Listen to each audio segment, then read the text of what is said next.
ሰላም ጤና ይስጥልን። ዛሬ የምንነጋገረው በወንዶች ላይ ብቻ ስለሚከሰት በተለይም እድሜያቸው ከ50 በላይ የሆኑ አብዛኞቹ ወንዶች ስለሚያሰቃይ የጤና እክል ነው። ዛሬ የምናየው ቢናይን ፕሮስቴት ሃይፐርፕላዥያ ወይንም የፕሮስቴት እጢ ማበጥን ነው። በዚህ ቪዲዮ ውስጥ ከምናያቸው መካከል አንደኛ የፕሮስቴት እጢ ማበጥ ምልክቶቹ ምንድናቸው? ሁለተኛ በምን ምክንያቶች ይከሰታል? ሶስተኛ ቤት ውስጥ በቀላሉ ከምግብ ጀምሮ የምናደርጋቸው ጥንቃቄዎች ምንድናቸው? አራተኛ መቼ ነው ወደ ሕክምና መሄድ ያለብን የሚሉትን እናያለን። በተለይ ብዙ ሰው የማያውቀውን ግን በቀላሉ የፕሮስቴት ጤናን የሚጠብቁ ወሳኝ የቤት ውስጥ መፍትሄዎችን እነግራችኋለሁ። እስከ መጨረሻው አብራችሁን ቆዩ። ቢናይን ፕሮስቴት ሃይፐርፕላዥያ ወይንም የፕሮስቴት እጢ ማበጥ ምንድን ነው? ፕሮስቴት በወንዶች ላይ ብቻ የሚገኝ ከፊኛ በታች ያለ ትንሽ ግላንድ ወይንም እጢ ነው። ስራውም ለዘር ፈሳሽ ማለትም ለሰሚን የሚሆን ንጥረ ነገር ማምረት ነው። ቢናይን ፕሮስቴት ሃይፐርፕላዥያ ማለት ፕሮስቴት ግላንድ ያለአግባብ ሲያብጥና የሽንት ቧንቧን ሲጫነው ማለት ነው። ይህ ካንሰር አይደለም፣ ነገር ግን ካልታከመ ከፍተኛ ህመም ያስከትላል። ዋና ዋና ምልክቶቹም አንደኛ ሽንት ለመሽናት መቸገር፣ ሁለተኛ የሽንት ፍሰት መዳከም ወይንም መቆራረጥ፣ ሶስተኛ ሽንት ሸንቶ ካበቁ በኋላ አሁንም የቀረ ስሜት መሰማት፣ አራተኛ በሌሊት በተደጋጋሚ ለሽንት መንቃት፣ አምስተኛ ድንገተኛና አስቸኳይ የሽንት ስሜት መምጣት። ለቢናይን ፕሮስቴት ሃይፐርፕላዥያ ተጋላጭነትን የሚጨምሩና ለሽንት መሽናት ችግርን የሚያባብሱ ዋና ዋና ምክንያቶች፣ አንደኛ ከ40 ዓመት በላይ መሆን ወይንም የዕድሜ መግፋት፣ ሁለተኛ በቤተሰብ ውስጥ የፕሮስቴት ታሪክ ካለ፣ ሶስተኛ ከመጠን ያለፈ ውፍረትና የስኳር በሽታ፣ አራተኛ የልብ ህመም፣ አምስተኛ መድኃኒቶች።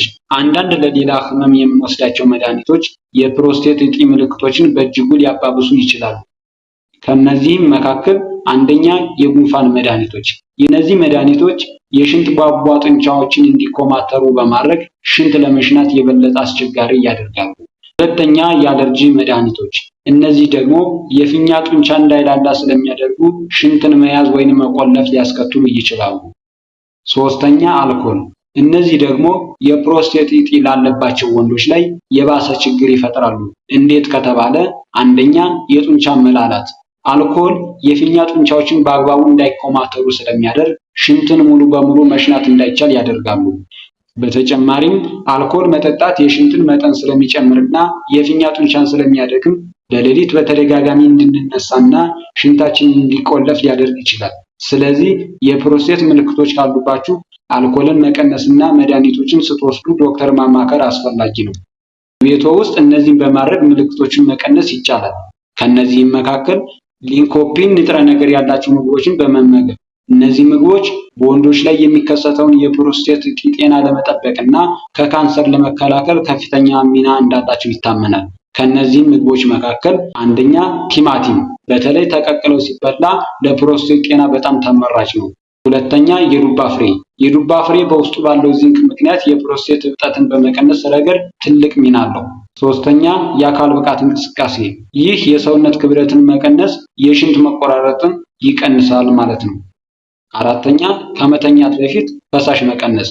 ሌሊት መነሳትን ለመቀነስ ከመኝታ ከ2 ሰዓት በፊት ፈሳሽ አለመውሰድ። አሁን ደግሞ እነዚህ ምልክቶች ካሉት በፍጥነት ዶክተር ጋር መሄድ አለብዎት።